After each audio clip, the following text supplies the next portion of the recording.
पल्ले ना पवे ते ना कोई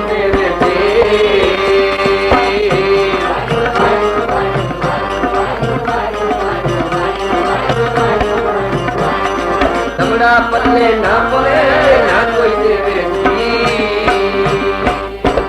के को होवे दुला जे कोई होवे दुला ते नंग दुख पी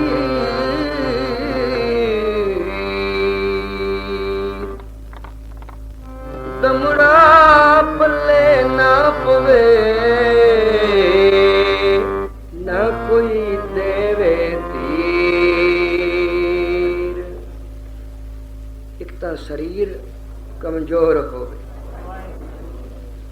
दुबला पतला एक विचारा धन वल्लों पतला जिदे शरीर विच बल नहीं ते पल्ले पैसा नहीं भुख नंगदी जिसनू पीड़ा व्यापी है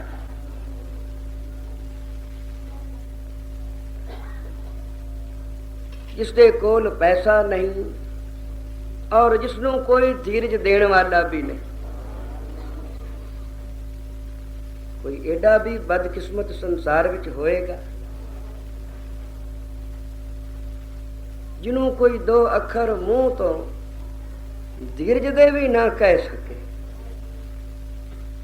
ईमानदार तक किसे क्या करनी है जवानी धीरज भी नहीं कोई देने वाला दमड़ा पल्ले ना पवे ना को देवे तीर स्वार्थ स्वाओ न को करे।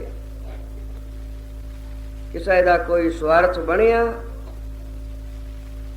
दो चार बिरादरी दे बंदे आए उन्होंने उस वेले नू संभाल लिया पर इसका कोई भी नहीं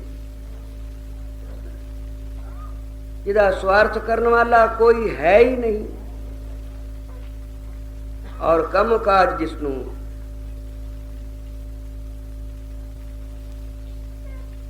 ना करदा है ना कर सकदा है ना मिलदा है करे किवें शरीर विच बल नहीं कर नहीं सकदा पल्ले पैसा भी नहीं ਸਰੀਰ ਵਿੱਚ ਬਲ ਹੋਵੇ ਤਾਂ ਬੰਦਾ ਮਜ਼ਦੂਰੀ ਕਰ ਲੈਂਦਾ ਹੈ, ਸਰੀਰ ਵਿੱਚ ਬਲ ਹੋਵੇ ਤਾਂ ਮਜ਼ਦੂਰੀ ਕਰ ਲੈਂਦਾ ਹੈ। ਜੇ ਪੱਲੇ ਪੈਸਾ ਹੋਵੇ, ਕਈ ਆਉਂਦੇ ਨੇ ਜੀ 10-20 ਰੁਪਏ ਦੇ ਦਿਓ, ਕਿਤੇ ਸਬਜ਼ੀ ਲਾ ਪਵਾਂਗੇ, ਭਾਵੇਂ ਲੈ ਗਏ ਤੇ ਮੁੜ ਸਬਜ਼ੀ ਸੁਬਜੀ ਕੋਈ ਨਾ ਲਾਈ, ਖਾ ਪੀ ਗਏ। ਪਰ ਇਸ ਬਹਾਨੇ ਨਾਲ ਲੈ ਗਏ ਵੀ ਜੀ ਮੰਗਣਾ ਬੜੀ ਸ਼ਰਮਿੰਦਗੀ ਹੈ। ਹੱਥ ਪੈਰ ਸਲਾਮਤ ਹਨ ਪਰ ਪੱਲੇ ਪੈਸਾ ਨਹੀਂ। ਜੇ 10-20 ਦੀ ਮਦਦ ਹੋ ਜਾਏ ਤਾਂ ਕੋਈ ਕੰਮ ਕਰ ਬਈਏ। ਤੋ ਜਾਂ ਬੰਦਾ ਸਰੀਰ ਦੇ ਬਲ ਨਾਲ ਕੰਮ ਕਰਦਾ ਹੈ, ਜਾਂ 4 ਪੈਸੇ ਪੱਲੇ ਹੋਵਣ, ਤੇ ਜਾਂ ਫਿਰ ਕੋਈ ਇਸ ਨੂੰ ਕੰਮੇ ਲਾ ਲਵੇ, ਕਿਸੇ ਕੰਮ ਲਾ ਲਵੇ, ਕਿਸੇ ਨੂੰ ਦਇਆ ਆਵੇ। ਪਰ ਜਿਸ ਗਰੀਬ ਦਾ ਕੋਈ ਵੀ ਨਹੀਂ, ਕਿਸੇ ਨੇ ਕੰਮ ਨਹੀਂ ਲਗਾਇਆ, 4 ਪੈਸੇ ਪੱਲੇ ਨਹੀਂ, ਸਰੀਰ ਵਿੱਚ ਬਲ ਨਹੀਂ, ਹਰ ਪਾਸਿਓਂ ਨਿਤਾਣਾ ਤੇ ਨਿਮਾਣਾ ਹੈ। ਸਾਹਿਬ ਆਖਦੇ ਨੇ ਜੇ ਕੋਈ ਹੋਵੇ ਦੁਬਲਾ, ਨੰਗ ਭੁੱਖ ਕੀ ਪੀੜ, ਦਮੜਾ ਪੱਲੇ ਨਾ ਪਵੇ, ਨਾ ਕੋਈ ਦੇਵੇ ਧੀਰ, ਸਵਾਰਥ ਸੁਆਓ ਨਾ ਕੋ ਕਰੇ, ਨਾ ਕਿਛ ਹੋਵੇ ਕਾਜ, ਚਿਤ ਆਵੇ ਉਸ ਪਾਰ, ਬ੍ਰਹਮ ਤਾਂ ਨੇਚਲ ਹੋਵੇ ਰਾਜ। ਜਿਸ ਨੂੰ ਕਿਤੇ ਪਰਮੇਸ਼ਰ ਦਾ ਨਾਮ ਚਿਤ ਆ ਜਾਏ, ਜੇ ਕਿਤੇ ਜਪ ਲਵੇ ਸ੍ਰੀ ਵਾਹਿਗੁਰੂ, ਪਰ ਬੰਦਾ ਹਰ ਮਿਹਨਤ ਕਰੇਗਾ, ਇੱਕ ਨਾਮ ਨਹੀਂ ਜਪੇਗਾ, ਕਿਉਂਕਿ ਨਾਮ ਤੇ ਤਾਂ ਪ੍ਰਤੀਤ ਹੈ ਹੀ ਨਹੀਂ। ਪ੍ਰਤੀਤ ਆਉਂਦੀ ਹੈ ਪ੍ਰਤੀਤ ਵਾਲਿਆਂ ਦੀ ਸੰਗਤ ਨਾਲ,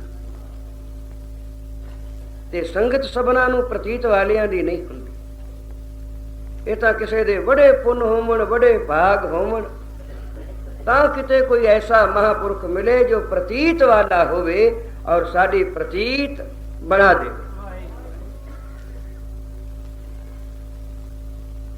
ਕਿਉਂਕਿ ਬਿਨ ਪ੍ਰਤੀਤੀ ਭਗਤ न ਹੋਵੇ, ਪ੍ਰਤੀਤ ਬਿਨਾ ਭਗਤੀ ਨਹੀਂ।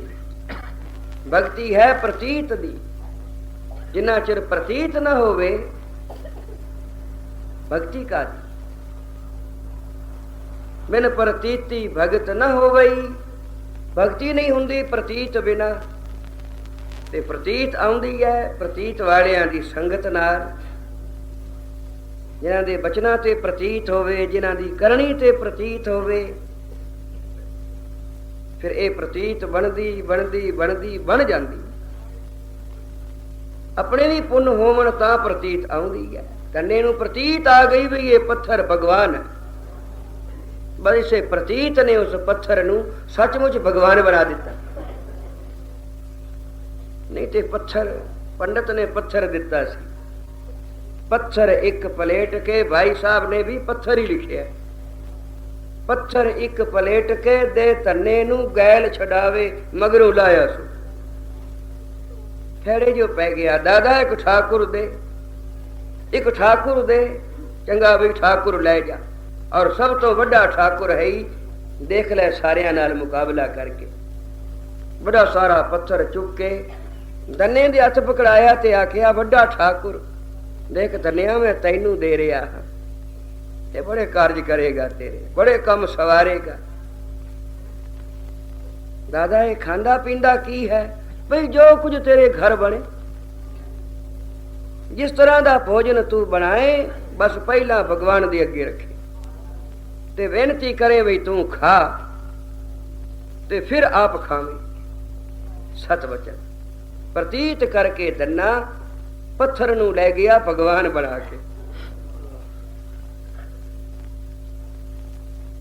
ठाकर नू नवाल के छा रोटी ले भोग चढ़ावे। जिवें पंडित ने आखिया सी, इशनान कराया, आसन ते बिठाया, ते जो कुछ बनाया सी साग ते टोडा अगे परोस के रखिया, ते बेनती की लो भगवान छको।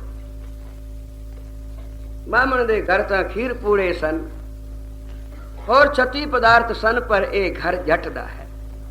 इस घर विच यही कुछ है, इथों मैं छुपा के नहीं रखिया, जो कुछ सी हाजिर कीता है। एक बारी फरीद के घर मेहमान आ गए। फरीद के घर मेहमान आए, फरीद ने रोटी पानी कोई ना पूछी, क्योंकि घर कुछ सी नहीं। दरवेश आदमी के घर की हुंदा। वो मेहमान सोचने लग पे भी चंगा मित्र साडा, इसके घर आए हैं, सानू रोटी ना पानी कुछ भी नहीं पूछया। तो फरीद जान गया मन विच की पै सोचते हैं। कहंदे मित्रो, जे मैं हुंदा वारिया मिता आयड़िया, जे मैं हुंदा वारिया मिता आयड़िया, जे मेरे कोल हुंदा ते मैं तुहाथों ना वारदा, मेरे कोल हुंदा ते मैं तुहाडे अगे ना परोसदा, तुहानू ना खवांदा, तां मैं इंज सड़दा जिवें मंजीठ अंगारियां ते सड़दी। पर जे मेरे पास है ही कुछ ना, तो मैं उपरों उपरों एवें पुछ के मित्रता नू वट्टा लावां, पाखंड रचावां। मेरे कोल कुछ है ही नहीं, इस वास्ते मैं पूछया ही नहीं। जे मैं हुंदा वारिया मिता आयड़िया, तां हेड़ा जले मंजीठ जियों उपर अंगारा। मैं अंगारे दे उत्ते जिवें मंजीठ पई सड़दी है, मैं इंज सड़ के कोले होवां जे मैं तुहाथों कुछ छुपा के रखिया हो। तो जो कुछ सी मेरे कोल आ मुंह दे विठे बोल सन, ओ मैं आखे हथ सन मैं तुहानू जोड़ के जी आया नू कह के बिठाया। हुण जे होर कुछ नहीं मेरे कोल तां मैं क्या करदा, की आखदा, क्या परोसदा, की अगे रखदा। तो धन्य ने आखिया प्रभु मेरे पास यही कुछ है, बेशक देख लो, तलाशी ले लो, इस तो वधिक कुछ मिले तुहानू तां। छा रोटी ले भोग चढ़ावे ते हथ जोड़ मिन्नत करे, पैरी पै पै बहुत मनावे। प्रतीत है ना भी ठाकुर है, तो बेनतियां पिया करदा, हथ पिया जोड़दा, पैरी पिया पैंदा। जे एक बारी भी ख्याल आ जांदा भी पत्थर है, ते फिर आखदा, फिर ना आखदा। तो इस प्रतीत ने, धने दी प्रतीत ने उस पत्थर नू भगवान बना दिता। तो प्रतीत दी बड़ी लोड़ है। जिन्ना चिर प्रतीत ना होवे भगती संपूर्ण नहीं हुंदी, भगती कीती दा फल नहीं मिलता। तो साहिब आखदे ने जिस प्रतीत ना आवई सो जियड़ा जल जा। ओ हिरदा सरबल के कोले हो जाए, जिस हिरदे नू अपने इष्ट ते अपने गुरु ते प्रतीत ना आवे। प्रतीत दी लोड़ है। प्रतीत केडी प्रतीत कीती प्रहलाद ने, छोटा जिहा बालक आखदा राम सब थाई है। ऐसी प्रतीत आई कि नहीं डोलदा। ते जिसनू ये प्रतीत आ जावे फिर वो जेड़े पासे तके उसनू भगवान दे दर्शन हुंदे। भावें किसे पासे चा वेखे, अंदर होवे प्रतीत अगे खड़ोता। नामदेव प्रतीत वाला सी, जे कुत्ते वाल तकदा है तो कुत्ता भगवान रूप हो जाता। तो प्रतीत नाल नाम जपना, प्रतीत नाल। तो साहिब आखदे ने भावें इतना कोई दुबला होवे कि जिसनू भुख नंग दी पीड़ा व्यापी होवे, दमड़ा पल्ले ना पवे ना कोई देवे धीर, स्वार्थ स्वाहो न को करे, ना किछ होवे काज चित आवे उस पार ब्रह्म। जे प्रतीत करके चाहो जपे श्री वाह, इसका फल की है? साहिब आखदे ने तां नेचल होवे राज, उसका राज नेचल है, अचल है, अविनाशी है। बाबा जी आखदे सन ध्रुव पिछले जन्म दा रिखी सी, रिखी सी ते मरण लगा। ਇਹਦੇ मन विच आई भी किते थोड़ी दाल हुंदी तां घुट पी लैंदा, पर मेरे हुण शरीर विच बल नहीं उठण जोगा, कौन बनावे ते कौन देवे। बस ऐस इच्छा ने दाल दी इच्छा कीती सी ते सी जपण वाला, जपण वाले दी इच्छा फिर कितनी सफल होई कि ध्रुव नू आकाशवाणी होई, ध्रुव होता तू हुणे मुक्त जाना सी, पर तेरे अंदर दाल दी इच्छा आ गई है ना, पदार्थ दी, इस वास्ते एक जन्म राज करके आ। तो जे दाल दी इच्छा भी करन जपण वाले तो उन्हां नूं राज भाग प्राप्त हुंदा, क्योंकि पदार्थ दी इच्छा आई ना अंदर ते आखिया फिर कमी कोई न रवे। पिता कृपाल आज्ञा ए दीनी, बारक मुख मांगे सो देना। ये मेरा बालक है, जो कुछ मुंह मंगे तत्काल हाजिर करना। पर धन ओ बारक है जिहड़ा कुछ नहीं मंगदा, आखदा है नानक बारक दर्श प्रभ चाहे। ये तेरा बारक तेरा दर्श ही चाहुंदा, तेरा नाम जपना चाहुंदा है, और कुछ नहीं चाहुंदा। मोहे हृदय वसे नित चरना, मेरे हृदय विच प्रभु सदा तुहाडे चरण वसदे रहन। सहबाग दिन प्रतीत नाल कोई जपे तां भावें एडा दुखी होवे, इतना नीच होवे संसार विच कि कोई उसदे नेड़े तक ना आवे। जो प्राणी कहूं ना आवत काम, संत प्रसाद वांको जपिए नाम। महापुरखां दी कृपा नाल जपण वालियां दी, क्योंकि राम जो दाता मुकुत का, संत जपावे नाम। राम का मुक्ति दा दाता है, फल प्रदाता। जैसा कोई कर्म करे वैसा फल देवेगा। अगुण कर्म कौन करावे, वो जैसा कोई मिल गया। जे कोई तीर्थ यात्रु मिल गया तो उसे पासे लाएगा, जे कोई कब्र पूजने वाला मिल गया तो नाल ले जाएगा, पर जे कोई जपण वाला मिल गया तो जपाएगा श्रीवाह। राम जो दाता मुकुत का, संत जपावे नाम। संतां ने की करना है? नाम जपाना। इन्हां दा होर कम कोई नहीं, इन्हां दा कम है नाम जपाना। और जिसनू ये नाम जपावणगे, फिर नाम कोई जपेगा, अजे तो भावें पता ना लगे भी नाम दा क्या फल है, पर थोड़ा कुछ जप के नाम आपे दसेगा मेरा की फल है। नाम आप बोलेगा मेरा की मुल है। नाम जपण वाले दा हृदय अनुभव करेगा कि नाम क्या हुंदा है। साध संगत बोलो श्री। जिस नीच को कोई न जाने, जिस नीच निकारे नू कोई नहीं जानदा, जिसनू दुनिया दूर दूर कर दी सी, कोई कोल नहीं सी बहन दिंदा, जिस वेले जपन लग पिया साध संगत तां सारे सेवक बन गए। तो आओ पढ़िए, जिस नीच को कोई न जाने। सिर्फ जबानी ना पढ़िए बल्कि हृदय उत्ते लिख लविए ये अखर। जिस नीच कोई न जाने,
कीर्तन समाप्ति।